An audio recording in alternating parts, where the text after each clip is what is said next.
Which of those four is it when you talk to him about Tupac? It was really about both of them. Either one. It was Tupac and Suge, you mean? Yeah. After the release of the new Diddy documentary titled The Reckoning, evidence suggests Diddy offered $1 million to 40 gang members at an event to take out Tupac. This would get the attention of the Las Vegas police where it was announced. The Las Vegas police made notes about 50 Cent's The Reckoning Diddy documentary, where never before heard evidence was shared about Diddy paying $1 million for Tupac's passing. Sources expect Diddy to be charged with the crime. This is what 50 Cent has always wanted. Even before he made this Diddy documentary, he tried exposing Diddy in a post reading, 50 Cent says he doesn't like Diddy because he had Tupac hit. I hate when they leave me to talk because I always say the wrong thing. I always say the wrong thing. Last time they left me, I said something about Puffy. You saw that? Yeah! I gotta stop doing that kind of shit. I've been talking to a therapist trying to help me with the shit I'm saying. I said crazy shit. No reason.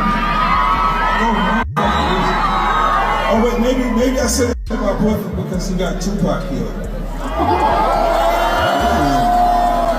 However, the Las Vegas police have already been investigating Diddy for this crime, and some of the evidence is concerning. Beginning on November 18, 1995, Tupac was photographed with Diddy's baby mama Sarah Chapman. Diddy described Sarah as being his dream girl. Once he found out she got with Tupac, Diddy got extremely jealous. Pair this with Tupac's career also taking off in the 90s and becoming one of the biggest artists. Diddy wanted the spotlight for himself. This is what resulted in Diddy's first attempt on Tupac, as Tupac claimed Diddy was involved. I believe so. I do believe so. I have proved things that I could say that will back up my claim, but this is not for the world to know about. You know what I mean? It's between me and him, and only he knows. So every time he say it didn't happen, or that's the only thing that makes this become an issue to everybody. I was acting. Who gets shot 5 times in acts? Oh, I didn't get shot 5 times in their vision. I only got shot once because they found the bug. The police found him, but now they the cops. Now they doing detective work. With the first attempt failing, he tried again. In the Diddy trial, it was announced. Former cop claims Diddy had Tupac dealt with for $1 million. Suge retaliated, having Biggie dealt with. Diddy hired Keefe D and his crew to get Tupac. But the craziest thing is Keefe D was interrogated back in the day about Tupac's passing, and he literally claimed they met up with Diddy for the Tupac hit. It makes you wonder why the feds never investigated Diddy further. On all 4 of those occasions, there's San Diego, Anaheim, Irvine, and Vegas. Which ones do you actually talk to Puffy at? Every one. Every one of them. Which of those 4 is it when you talk to him about Tupac? It was really about both of them. Either one. It was Tupac and Suge, you mean? Yeah. With rumors of Diddy being involved with the Tupac passing, he jumped on The Breakfast Club for an interview where things took an awkward turn. They asked Diddy about the rumors, and he tried to shut it down immediately. Now, it was this documentary that claimed, which we know wasn't true. Yeah, check this out. We don't talk about things that are nonsense. We don't even entertain nonsense, my brother. So we're not even going to go there, with all due respect, but I appreciate you as a journalist asking. Thank you. Because listen, 7 years ago, I'd have been like, yo, did you hire somebody? But no, you do it like a journalist. Yeah, no, I mean, we wouldn't even get into nonsense like that. You know what I'm saying? It's nonsense. Which we never believed, by the way. Yeah, thank you. But new reports revealed Diddy faces questions about his alleged role in Tupac's passing after being mentioned 77 times in a new legal filing. Keefe D, who was the one in charge of setting up the hit after Diddy allegedly paid them, said it was Diddy's wish to take him out. Even a writer who wrote Tupac's biography claimed that Tupac wasn't meant for all the street stuff because Tupac was just playing a role in the street game, as he claimed Tupac couldn't defend himself and didn't even know how to use a firearm. Because he died because all these guys sold him this lifestyle idea, but he wasn't it. He couldn't fight. He had no athleticism. He didn't know how to shoot.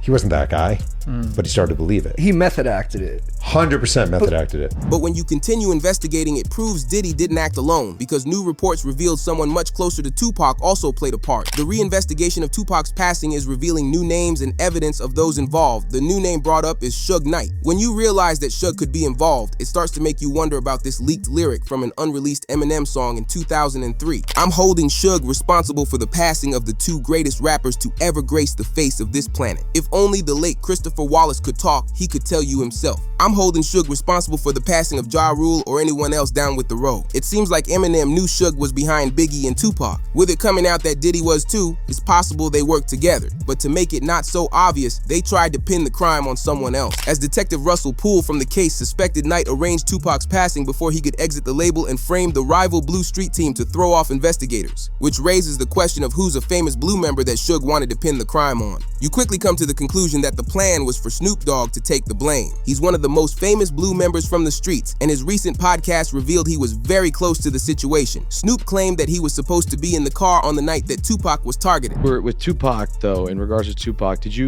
I heard a story, did you give him different advice that night on where to go? I didn't give him no advice. Right. We wasn't seeing eye to eye. Right. So. Saying during the Tyson. Yeah, this incident that I'm explaining to you right now was the day before that. Okay. So when they got to Vegas, they went their way, I went back. I mean, when we got to LA, they went to Vegas and I went home. That's why I wasn't in the car with them. They were supposed to be together, but because of an argument they had in the days prior, they were on bad terms and Snoop didn't go. The last time me and Tupac was on the same page, and I did an interview with Angie Martinez, and she asked me, how did I feel about Puffy and Biggie? And I told her that I like their music and I want to do music with them. Bro didn't like that, Tupac didn't like that, so we had a misunderstanding. So on the flight back to LA, I didn't feel comfortable around them for what they had did, as far as I didn't let my security ride with me. So to protect myself and to, prevent from happening, I slept under a blanket with the knife and the fork just in case something was to go wrong, but it didn't. With this happening within 72 hours of Tupac's passing, the police got suspicious of Snoop Dogg and what he was capable of, because you have to remember that Snoop was heavily tapped into the streets and was also a street member. Is it possible Snoop found out what Diddy told 40 Blue members and that he had $1 million for whoever got Tupac? Because people speculate that Snoop easily could have found out that information and was the reason he avoided Tupac before his passing. But the argument Tupac and Snoop had must have been bad, because Snoop claims that Tupac completely hated him. I say a week before he died, we was best of friends. 2 days before he died, I don't think he liked me. Why? Because we was in New York, and it happened. New York, they shot at me and did all kind of shit to me, like just the worst you could think of, and I forgave him.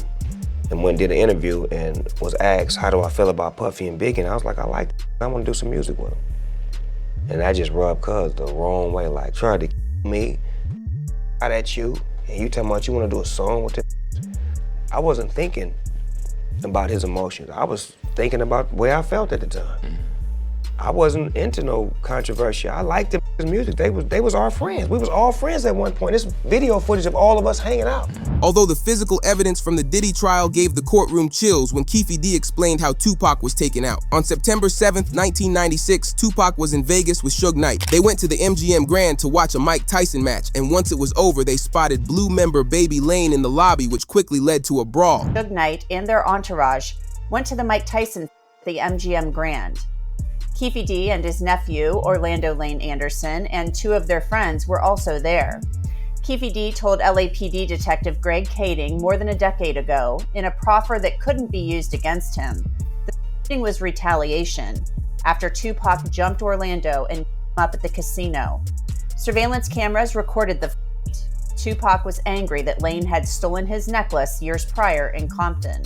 Tupac, Suge Knight, and the entourage left the casino quickly. Security quickly came over and broke up the altercation, but this situation got Baby Lane angry. Tupac and Suge went back to the hotel to change their clothes for the night, and at the same time, Baby Lane informed his team that Tupac went after him in the MGM Grand. In case you didn't know, Baby Lane was in the same crew as Keefe D. With them all knowing about the $1 million bounty and Tupac having an altercation with Baby Lane, they thought this was the perfect time to do it. Once Tupac was ready, him and Suge got into the BMW to head out to a club. Once they stopped at an intersection, the crime would happen in the middle of the street. Knew about Tupac's concert at the Club 662.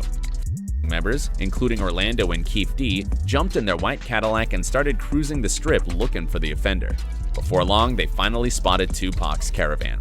At the intersection of East Flamingo Boulevard and Koval Lane, the white Cadillac pulled alongside the black BMW with Suge on the driver and Tupac on the passenger seats. The back window of the Cadillac rolled twice in the chest, once in the arm, once in the thigh. Initially, the feds had no idea who actually did the crime, but they knew something was up with Keefe D. But in 2019, Keefe D would come clean about the situation and revealed how they pulled up on Tupac.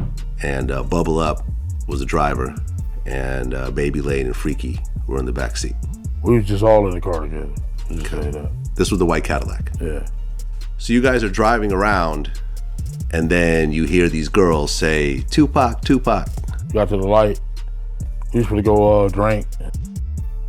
and he happened to be hanging out the window. He's hanging out the window like he was in a parade. Tupac. Yeah, he was. So what happens next? You said that as you're driving up towards the BMW, with Suge driving and Tupac in the passenger seat. He explained it happened so fast because he claims Tupac was reaching for a firearm once they pulled up, but that isn't confirmed. You said that as you're driving up towards the BMW, with Suge driving and Tupac in the passenger seat, and you said that Tupac pulled out a... It looked like he was reaching, yeah. Yeah, it did. Okay. Yeah. Did you actually... No, once he got the reaching, I got the ducking. So someone from your car started at Tupac and Suge. It's possible this was Keefe D's way to try and claim it was in self-defense, or it's possible Tupac actually did pull out a firearm, but only Keefe D really knows. It's important to note that Keefe D wasn't the actual one to do it to Tupac. It was Baby Lane, who was also in the car with him, that did the crime. It's just strange that the police never investigated this situation fully so that they could arrest Baby Lane on the charges. Because on the night of the crime, the police interrogated Keefe D. They knew he had something to do with it, but couldn't put the pieces together. Lane starts. You say Suge looks over, he sees you. He looks right at you. Yeah, he looks at me. Okay. When he looks over at you, and then Tupac's busy getting. Evidently, the story is Tupac's trying to either get out of the line, back seat or something. Yeah. What do you see happening inside of their car? I seen him going Suge's head. I thought he was. So Orlando crossed Dre. He leaned over on the window, we rolled down the window. And if you're wondering why Baby Lane was never charged, it's because he passed to a separate street incident just 2 years later. However, the police found Keefe D's true reaction to Tupac's passing in the present day, and he regrets it. Yeah, I hate that happened, dog. I really do, man. Cause it took a lot of people's lives, dude. I hate that happened. Probably to God. I feel that was wrong, man. It was just wrong, purely wrong. You know what I'm saying? I wish it had never happened. You know what I'm saying? That's my opinion on it. It never happened, dude. However, evidence files continue to get weirder the more you look into it. Despite the claims of Tupac passing, some people believe he could still be alive. It's important to note that Tupac never passed at the scene. Instead, he went to the hospital and they claim he passed after a few days. Like we mentioned earlier, Tupac was playing a role. As an officer revealed, Tupac was an industry plant and his job was to try stopping the escalation of beef between the red and blue street teams. Well, it turns out when I talked to Tupac's longtime mentor, political mentor, former Black Panther Chokwe Lumumba, who was his first business manager, he's told me, I basically asked, well, was Tupac only pretending to be in order to appeal to gangs and politicize them? And he said yes. And that was part of his thug life agenda that he came up with his imprisoned stepfather, Tupac Shakur. And so Tupac was just using that in order to get the and the leaders to call peace truces, first in Los Angeles, then throughout California, and then throughout the country.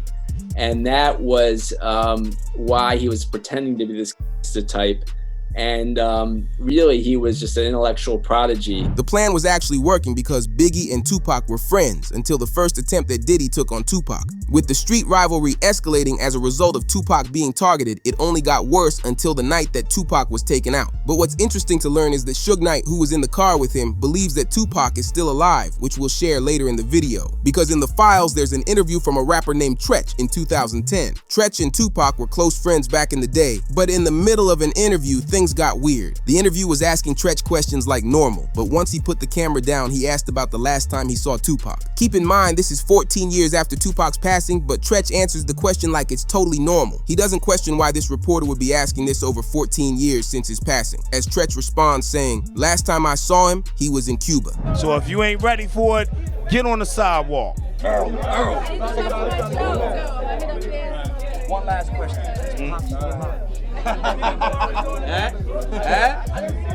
Nobody knows. Y'all good? Yeah, we good. Thanks a lot, man. Last time I saw him, he was in church. A couple weeks after the interview clip leaked, a website posted video of what looks to be Tupac down in Cuba. Yo, Jimmy, that's Pac, man. He was the outlaw. And Reg from Holler Back just trying to be friendly and get autographs.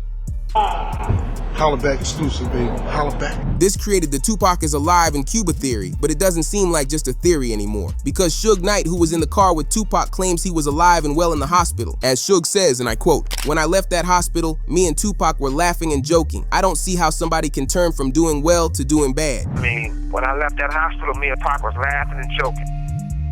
So I don't see how somebody can turn from doing well to doing bad. So you seriously think that he might still be alive? I'm gonna tell you this, Pac, you never know. This makes people really wonder if Tupac passed. Suge Knight was one of the closest people to Tupac and would have checked up on him daily at the hospital after the incident. When you also factor in Tupac was an industry plant who had the specific role of trying to make peace in the streets, is it possible whoever was in charge of Tupac decided it was too much risk for him at that point, so they faked his passing at the hospital? It's important to note that Suge has said this exact same thing in different interviews. It's not like he makes up a bunch of different lies as he goes about the situation. He remains certain that Tupac was recovering well in the hospital. So he was conscious on the way to the hospital? He was conscious on the way to the hospital. He was conscious in the ambulance. He was conscious after they did the surgery. What was the last thing that he said to you?